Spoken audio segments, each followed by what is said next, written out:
interestingly, imagination is the first step. I think imagination is divine in the sense that it's the creative energy of the universe moves through us, and we all have this capacity to imagine, picture something that does not exist, and then potentially move towards that. And by enacting them, we allow them to move and breathe and express what they need to express. And when we don't do that, they fester and they kind of get really intense, and then they have these big eruptions.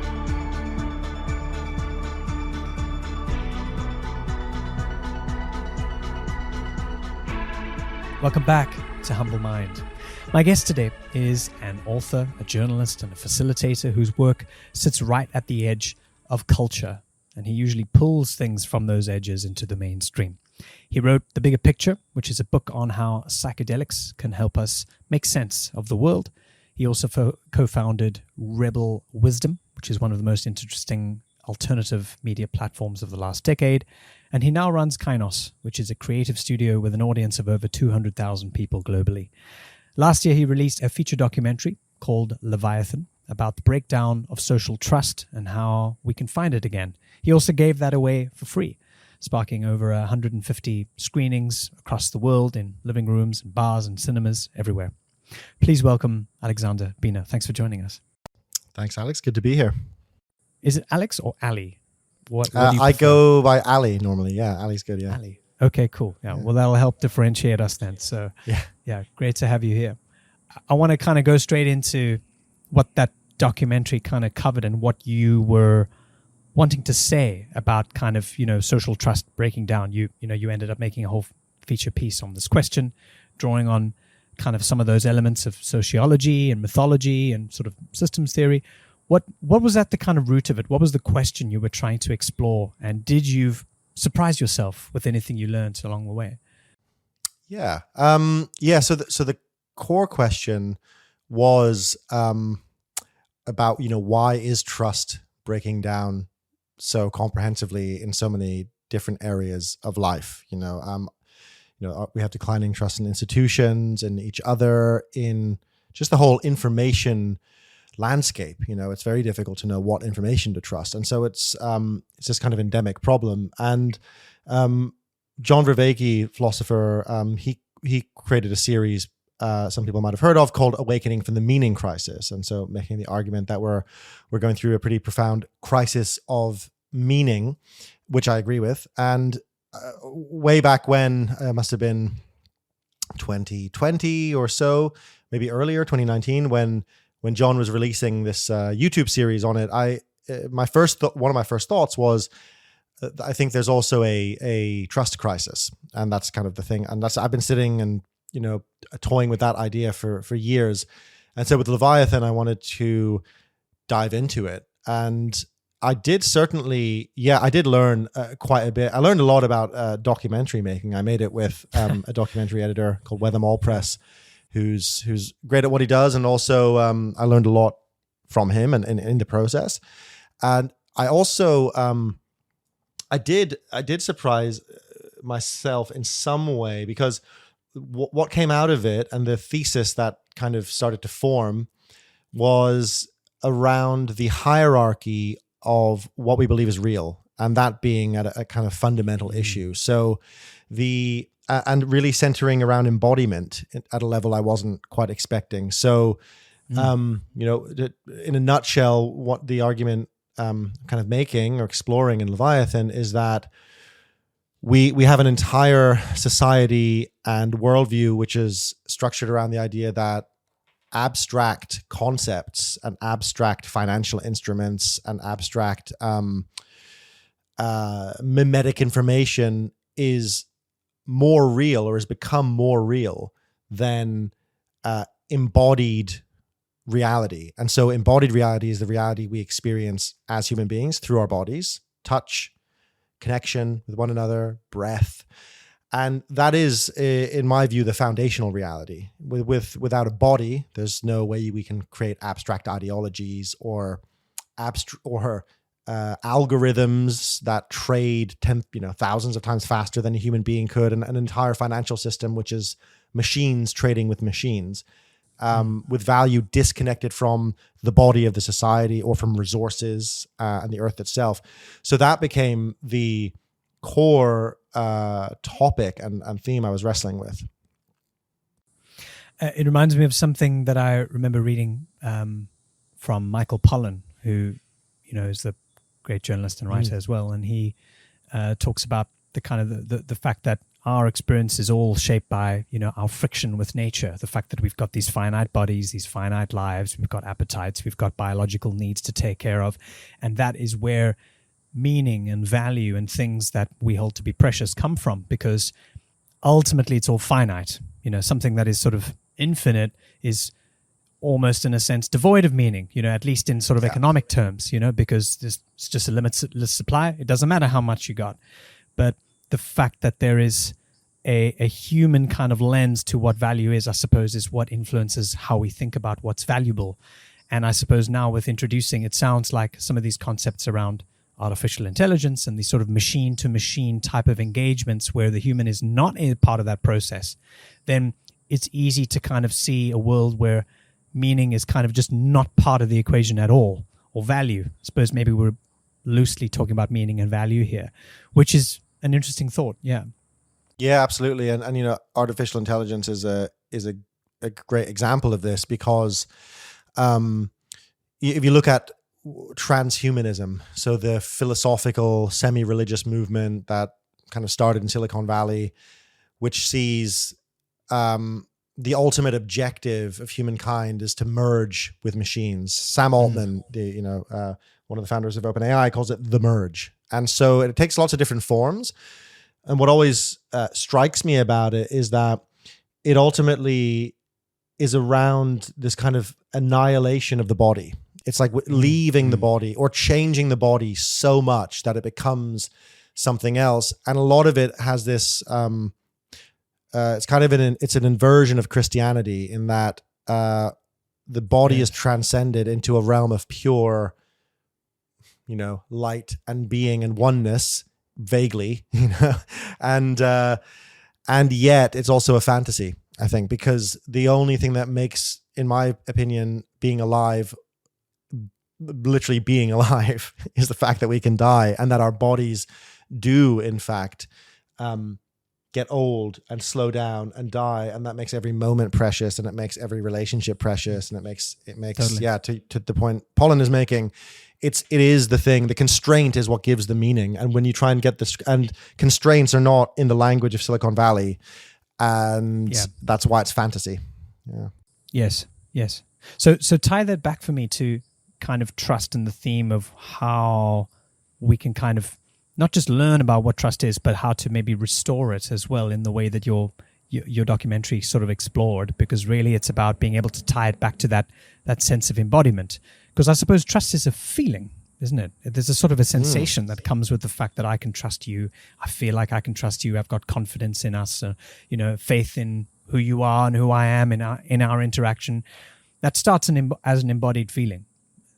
Definitely. And also, I would say that very often it's also linked to interdependence and reciprocity and reliance on one another. Because if we are living in the same place and you are actually relying on me because I'm the person who brings the water every day and you're the person who picks the fruit every day, that's real trust, and that's the kind of trust that in action. And in quite disconnected, individualized societies, we've outsourced that trust to institutions, which is not necessarily a bad thing because it allows us to do things at scale. And I do explore that in the documentary. That's really fundamental, I think. And so, one example is that, and this Josh Schrei is one of the guests in Leviathan, and he is the host of the Emerald podcast. I'm actually doing a talk with him in August in London, if anyone's interested in that. We did one last year, which was great, and we're going to do another one at roughly the same time of year. And Josh, in the documentary, he points out that, when we have disconnected ideologies floating around online, which is where a lot of our social and political ideas have lived, or certainly spent a lot of their time since in the last couple of decades. I've written a lot about this I've described it as the age of breach, because what happens is our ideas and ideologies go into this other realm, this kind of semi-abstracted, imaginal realm of the internet. And there they take on a life of their own, and then they erupt into the real physical world. So if you think of like the January 6th riots and, the game, if anyone remembers the GameStop, Yes, I do remember that saga, where you had like, just regular people taking on Wall Street, and it had just built and built and built, and it was this eruption of anger and frustration and just kind of and getting a sense even. of really unique togetherness at that Yes. sort of period when everyone was just watching that chart go up and up and up. Exactly. Yeah. And so this energy that ferments online then goes into the real world in one sense, because it's the stock market and it's real people's money and their real opportunity. So I think that's been going on for some time. And interestingly, like when these abstract ideas, whether they're about gender or whether they're about power or whether they're about class, when they actually come into the real world, it's very rarely what people expect, because the real world is complex and embodied. And so one of the things Josh says in the documentary is like, ideas need to be tested through the cultural body. So if we have particular ideas about the nature of gender or power, we need to see if they actually work in lived experiences, in real societies, in real situations. And eventually we do. But what's been interesting about this whole era of, us spending more and more time online is that we've almost forgotten often that has to happen, and that we can't just have abstract ideas that are not connected to the body of the culture. It's a great metaphor there as the body, because like a physical body, it is an organism. It lives, it hurts, it can get damaged, it can rebel against itself, it can do all of these things.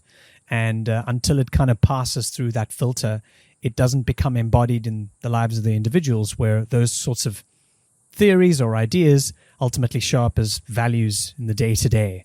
And that's, I suppose, that kind of bridge, whether or not it passes that test, which is interesting. Definitely. And there's a really good, long but great article by N.S. Lyons, who's got a great Substack, and it's called "Reality Honks Back." It's from a few years ago, but this is kind of a feature of his work. It's when the Canadian truckers protested, and what's great about the article is he points out that there's this growing divide between sort of people who make their money through their minds, myself included, so who he calls the virtuals, who live increasingly in this, what Mary Harrington calls laptop elite, right? It's just kind of living in a reality which is dictated by those abstract notions. And what happened with the trucker protest is that it's people who make their money physically, bringing the embodied, the food, the supply chains, the water, the things that people in cities require to live. And one of the things that protest and many others like it have shown is like there's this growing divide, because you can't have the virtuals without the physicals. You can have the physicals without the virtuals, though. Yes. Yeah. So speaking of embodiment and kind of exploring this piece, you wrote a book on psychedelics, and kind of you covered sort of how the lens of a psychedelic experience can help us make sense of some of these bigger, in a way, how you described it, these sort of virtual topics, whether it's politics or culture or perhaps even the breakdown of trust. What would you say is the kind of the bigger picture there? Especially if we're talking to certain people might be listening and they might have an interest in psychedelics, but so much of the conversation or the connotation around psychedelics is all about the trip and the embodied kind of very visceral reaction, which you can certainly write many books about, and I've had lots of experience with as well. But how useful is it as a tool to really explore those kinds of things from a fresh angle, would you say? I'd say potentially very useful, depending on the way we approach it. And what I argue in the book is that while certainly psychedelics can give us a new lens on social issues and on, the book is called The Bigger Picture. So the bigger picture of, the meta crisis, which is these, converging crises we face at this time in history, from, environmental crisis, mental health crisis. We are at this tipping point and this certainly transitional point where our old systems are not working in the way they were. And so psychedelic, so it's not as much about the way that you could have a trip that is going to make you feel, oh, we're all one, therefore why can't we all just get along? That if that were the case, we would already be in some kind of beautiful sort of solar punk utopia, because and also I'm very critical of this idea that if enough people wake up, quote unquote, then there'll be a tipping point and everyone else will wake up. I think that ignores the fact that systems defend themselves naturally and fight back against any significant change. I just don't think I just don't think it's true. I think also if that were true, we also would have seen a tipping point into a different kind of reality. I think there are no shortcuts, just like in personal spiritual growth. There's no bypassing. Right. There's no quick fix. There's just the process of growth. And the way I think psychedelic experiences can help us grow collectively is by applying the ways of seeing and being that psychedelics tend to bring us into, and applying those values and skills and ways of seeing the world into how we relate to each other, how we reform institutions or build new ones, how we become more creative and flexible in the ways that we see what's possible in the world, so we don't get stuck. In psychedelic science, there is this idea from Robin Carhart Harris that depression and other conditions are defined by what he calls a canalization. So that so neurons that fire together wire together. People might have heard that term. So there's this kind of stuckness. They're like canals. They're rooted. All these thought patterns have gone over and over and over again, and there's a stuckness. Psychedelics create a window of plasticity. And within that window, well, it's up to us how we might use that window. But if you take that same notion and look at, okay, well, what's actually happening, phenomenologically. So like, what's the actual experience when I'm in the experience on a psychedelic, and there's a particular thought pattern, there's a particular, let's say the example, like, someone's suffering with low self-esteem, and then they have a psychedelic experience, and what's actually happening, right? Because we can say we can look at what's happening in the brain, and that's one thing, but what's actually happening is that very often the person is going to the root of what caused that low self-esteem, and they are reframing, and they are experiencing the feelings that they didn't fully experience whenever this began, or the many times it began. They are crying, they're laughing, they're seeing more of reality. Their frame on what's possible is widening, and that's a very personal process. It's different for everyone. And yet there are similar aspects to it. So what psychedelics tend to promote, not always, but psychological flexibility. So being able to hold multiple perspectives, move between things, not get too attached to one idea or another. Think how different that is to the way most companies or governments work, or even academia, where someone creates a theory 30 years ago. It's definitely not true anymore, but that's their theory and they're stuck to it. That's not really academia. That's just blind egotism, right? And so it's not real science. It's just it's inferior thinking, I would say. And so a level up from that, a more evolved form of thinking, I would say, is where you can just, as Buddhists would say, you're not attached to it, because you're orienting to what is best for everyone, because we're all trying to develop the knowledge base of all of humanity. And so the idea that one person would be like, yeah, but I made this theory 30 years ago and it's going to be really embarrassing if I now say it's not true. Well, that is ludicrous. So it's if they were to take a psychedelic with the right guidance, they would be supported in seeing like, hey, just drop it. And also humor is a part of the psychedelic experience of like, you learn to laugh at yourself and be like, oh my God, I've been taking this theory so seriously for so many years. How ludicrous. So there's so many aspects of the experience, that playfulness, the creativity that we really need in our systems today.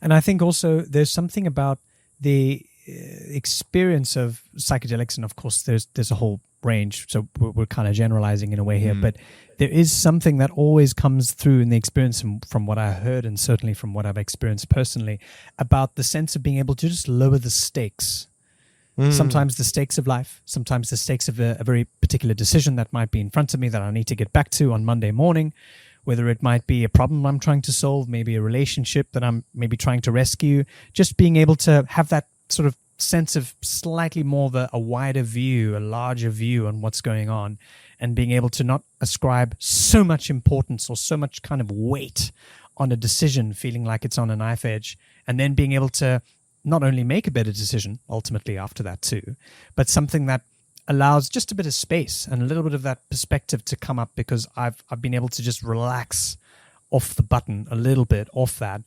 and come to I suppose almost like a feeling differently about it. Once again, going back to feelings, embodied, just feeling differently. And then when I feel differently, I make different decisions. So it's interesting, the link. I really like that. Yeah, it's the word that comes up is perspective, right? It's a zooming out of, and the thing, interestingly, some of the first studies that happened in the psychedelic renaissance, as it's called, were on end of life anxiety. The ultimate stakes is mortality. And psychedelics quite reliably, psychedelic assisted therapy can quite reliably reduce people's death anxiety quite a bit. And it's quite beautiful as well. It's also people who are often psychedelic naive. It's not like they've got lots of experiences. And in fact, my friend and colleague, Nikki Weird, who's one of the other directors of Breaking Convention, so one of the co-directors of Europe's largest conference on psychedelic medicine and culture, Breaking Convention. And Nikki was sadly diagnosed with terminal cancer. She'd been battling cancer for a while, but she got that news maybe 6 or 7 months ago, and she gave a beautiful talk we did a recent Breaking Convention event in London just a few weeks ago, and she gave a beautiful talk with a death doula around how psychedelics have helped her navigate this. It's not saying that it's just been easy, but having had experiences on psychedelics where, as you're describing, she's experienced a reframing of what really matters, and experiences where she felt like she was dying. That's also something that happens that I've experienced on psychedelics. And so that really prepares you, how to die before you die, as the phrase goes. And that there's something very profound in that. And psychedelics are really, that's one of the things they're most effective at, I would argue. Yeah. And once again, almost taking a little bit of the seriousness out of it, being able to just reduce the pressure on something as as massively important in your life as ending it in some way. So there's something crazy there, but beautiful. Talk to me a bit about sense making and what that word really means in practice, because I think it's one of those things that people have a kind of a passing understanding of, okay, sense making sense, but it's not just a tool, but once again, perhaps a perspective on the world and what it's doing and my role in it and my agency in it and the agency of others. Just talk to me a bit about how you see sense making as a tool, how you teach it, how you facilitate that, and why it's important. Yeah, so I mean, look, lots of people use it in lots of different ways, and I have, I like the word, but I also have mixed feelings around it, because it often it's not the only, sense making is not the end of the process, right? So yes, so it's useful to think of the difference between making sense of something and understanding something. So when I understand something, I get it in the sense that I know where it sits in its context. And if it's, let's say, a concept or a word or an idea, I have a sense of what it is. And it's not moving necessarily. My understanding could deepen, but with sense making, the idea is that it's much more of a dynamic process of being in the environment and receiving information, and then processing that information, applying it to the environment, applying some kind of action to the environment, and then seeing what then happens. And then there's a dynamic process. So there's something called the OODA loop, observe, orient, decide, act, which originally came from the Air Force. And that's like, it's a loop, because it's like, okay, what's going on? How do I orient myself within it? What am I going to do? And then decide on a course of action, and then actually enact it. So actually do it. And then I'm in a new situation, and the process happens again. So that's a very simple version of it. And it's useful, it's a useful term for myself as a writer and a journalist. It's like, it's kind of what you're doing a lot of the time. It's also what you're doing as an artist, in different ways, is you are feeling through your senses what is going on. And in a way, you are in this dynamic relationship with the environment. And that's where, with understanding, it almost fixes something in place. I'm like, yeah, okay, I get it. And it's like, with sense making, it's always this dynamic process. Yes, and I suppose making the familiar strange and making the strange familiar again in a sort of a mutually useful way. I think that's an old Victor Shklovsky quote, isn't it? Art makes the familiar strange. Yeah, nice. Where you're kind of needing to make something that is as everyday as noodles or your car, and just see it differently, because the act of seeing it differently transforms it in your eyes and gives it new value. Whether that is real value out there, in the material world is something to, have a separate conversation about. But I suppose that's where we crave these kind of novel experiences a lot of the time. We want to be surprised. We want to kind of get curious again or feel creative. I'm always super interested, and I wrote a piece separately about this around AI hallucination. When your LLM starts to, just start giving you some funky shit. And I got curious about that. I was like, maybe it's not just, some error in its mathematics. Maybe it's being creative. Maybe there is some kind of Picasso moment happening at the back there that we just can't see yet. Or we just, we asked it to give us a recipe for bran muffins, and now it's talking about, Schopenhauer or whatever. It's kind of making all of this crazy shit up. Maybe we shouldn't dismiss it, because certainly if a human being was in front of me and they were on an acid trip, or they were kind of, just perhaps, off their rocker in some way, and they created or they came out with something truly different or weird, would we dismiss it in the same way? Would we rather call that creative rather than hallucinating? Yeah, no, it's a really interesting point. And I think AI is overall this novel object, entity, for want of a better term, that has come into most people's day-to-day lives. And that's, I think, quite a profound reframing in some way. It's also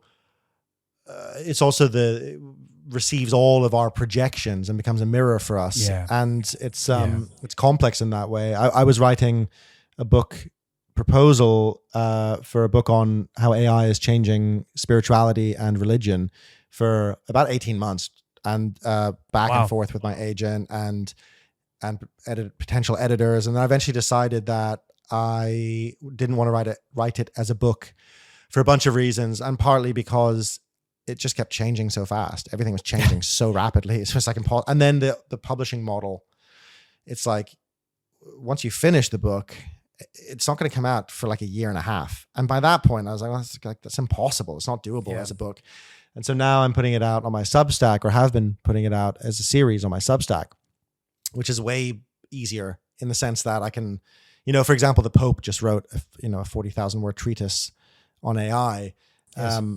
And, it means that as I'm putting stuff out, I can read that. And that's what I'm doing at the moment, read it and think, okay, how does this change or open up or reflect, the ideas I've been exploring, and add to it. And so, but what I've noticed in that is that AI is this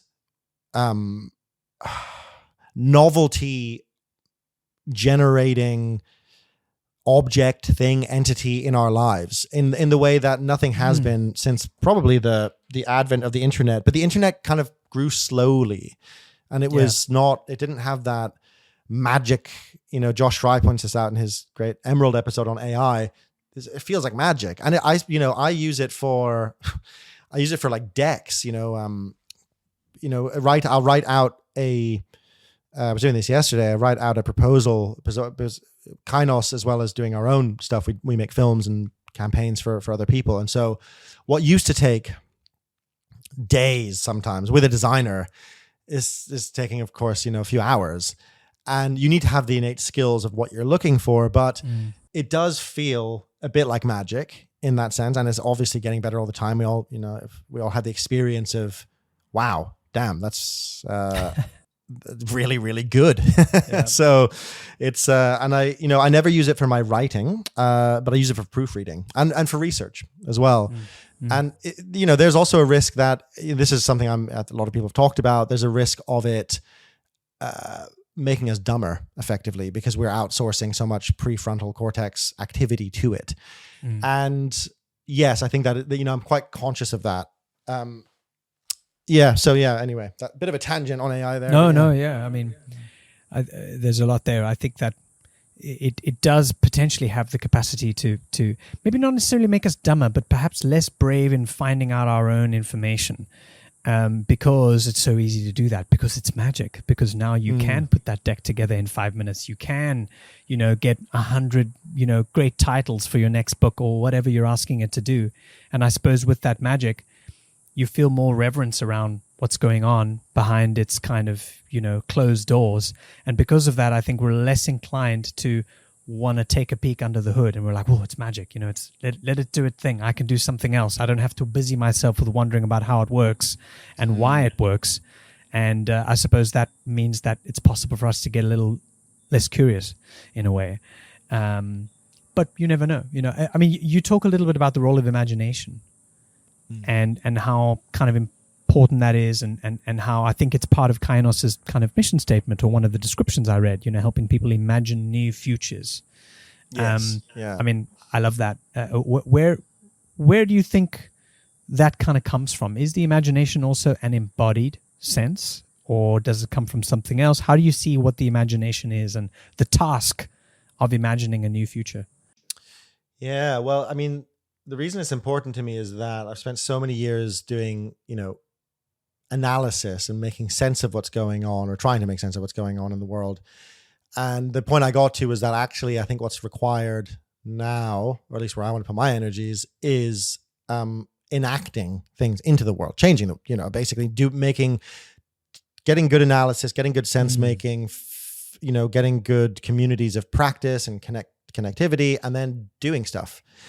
And so, interestingly, imagination is the first step. So we imagine, where does that come from? I don't know. I think imagination is divine in the sense that it's the creative energy of the universe moves through us, and we all have this capacity. So, it's amazing capacity to be able to imagine, picture something that does not exist, and then potentially move towards that. And the other beautiful thing is that what we imagine and what gets embodied into the world, it's never quite the same. And this is always the torture of artists. It's never quite what you pictured, but that's the nature of things. There's a kind of humility of that. And there is something between imagination and action, which is known as the imaginal, which is probably more the area that I inspires me and I think is important. And the imaginal is, so imagination is, if we all imagine a blue elephant right now, that's imagination, right? It's like an image of something or a feeling or a concept. Yes. The imaginal is like when a child dresses up as Batman and runs around pretending to solve crimes. That is imaginal because they're not just real. Thinking about it. Yeah, they're enacting it in some way. And ritual is often imaginal. We dramatize aspects of our unconscious or collective unconscious, and by enacting them, we allow them to move and breathe and take on, express what they need to express, and it moves through the social body. When we don't do that, that's back to the idea of breach. They fester and they kind of get really intense, and then they have these big eruptions, and it feels sometimes, well, often for the mainstream media, it's like, whoa, where did that come from? And then if you've been tracking what was happening with QAnon, for example, you could see that, January 6th was probably something like that was probably going to happen. And so but instead, because one of the things we've lost is that group enacted ritual. Now, not in smaller groups. I'm sure you and I have done many things like that and have lots of friends who are quite happy to, get down with some enacted ritual. But I'm talking more in terms of the mainstream cultural edifice.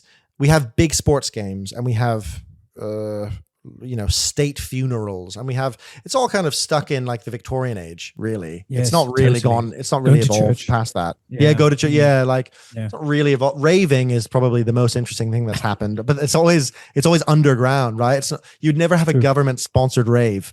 And what a terrible thing that would be, like who's going to go? Or maybe absolutely genius and breakthrough. Yeah, you never know. Well, yeah, I was describing this to someone one time, and I was like, yeah, it would be really great if we had like just almost like ritualistic kind of procession. And they were like, isn't that like just Nazism? I was like, well, no, not like that. Not in that way. And then I thought, because of course the far right has always been pretty good at that mythic ritualizing. I actually wrote a piece a few years ago called "The Mythic Rebellion: Why the Far Right Will Keep Winning," and I think the arguments I made in there still stand, and that's why Reform will win in the UK almost certainly. And it's that deeper mythic level that the left just lost. It had it for a while, but it's so highly secular, and communism was so anti anything mystical that I think it really kind of carries through in modern progressivism. And so that, which is to its detriment, because I think we need to recapture that energy.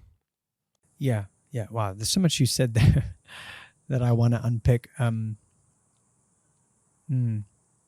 suppose also in the case of what you were saying earlier about imagination and the imaginal kind of making it real, role playing it or making it seen and witnessed to the rest of the world and yourself, there's a connection there with the ability to play and I suppose the ability to create. There's such a great talk that John Cleese gave. It's an old one in the 90s or something. He was giving it to some management conference. You've got to check it out. It's great.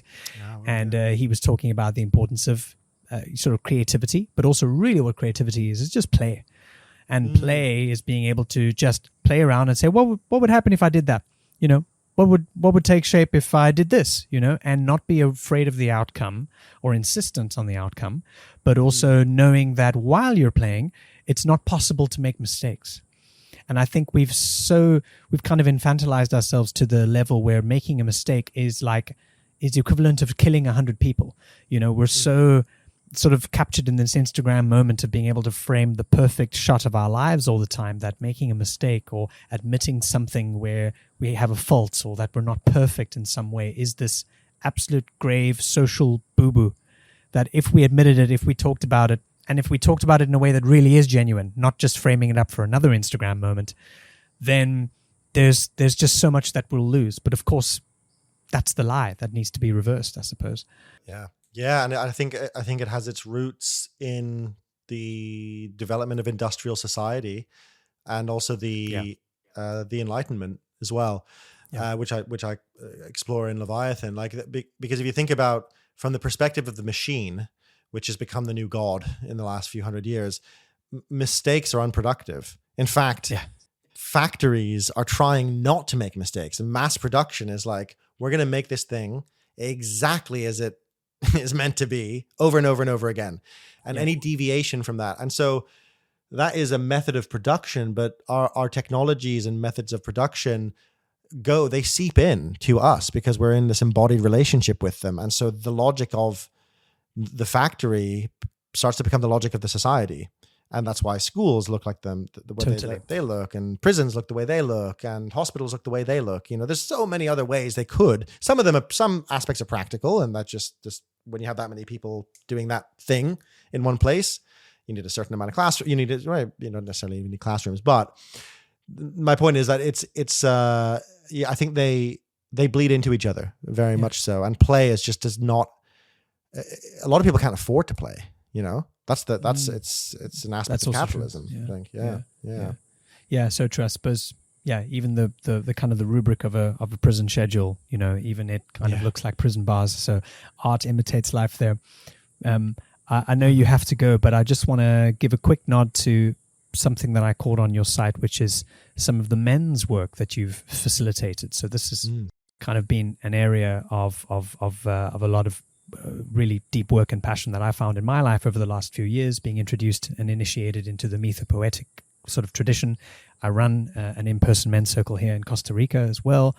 I would love to just hear a little bit about what kind of drew you to that, and what how you envision the masculine, if you like, working with men in everything that you have to offer. Yeah, I mean, it was a significant transition or find. Maybe when I was about 30, I'm 39, so I guess almost a decade now of discovering men's work and just men's groups, and with that also discovering that form of relational work, sometimes called process work. I was very influenced by a process called Path of Love, and one of the founders of that, Rafi Morgan, was a mentor to me and David, the other founder of Rebel Wisdom. And so, and I would say is still a mentor in many ways. I still learn a lot from observing or, watching him work. And so that I love, there's something of, especially during a time where the whole idea of anything being essentially masculine or essentially feminine was really being deconstructed and questioned. I just personally felt, I actually do think there's something essentially masculine and essentially feminine. Now, I also am down with the fact that a lot of gender expression is culturally mediated, and yet it's also biologically mediated. And those two things are in a dynamic with each other. And to be a man is to have a man's body. And that is I'm pretty clear on that in my sense of what I would define being a man as. And so there are unique challenges of the masculine that magically, when men come together, they're very deeply supportive and generous and present with each other in a way that most of the world would be very surprised to see, I would say. Totally. And so I've always just gotten a huge amount out of men's work. I haven't run a men's. We used to run a 3-day retreat called The New Masculinity. That was actually how Rebel Wisdom began, with that work. And then I've done a couple of things here or there since then, and I've been in my own men's circles since. But over the last few years, I haven't done a men's retreat, but I've done mixed retreats and psychedelic retreats. But I absolutely love men's work, and I think men's and women's work, and work that brings men's work and women's work together, is crucial right now. And the next documentary I want to make is actually about the changing dynamic between the sexes, now and in the past, and what it means, and how do we come to a new type of relationship culturally and socially between the masculine and feminine and men and women.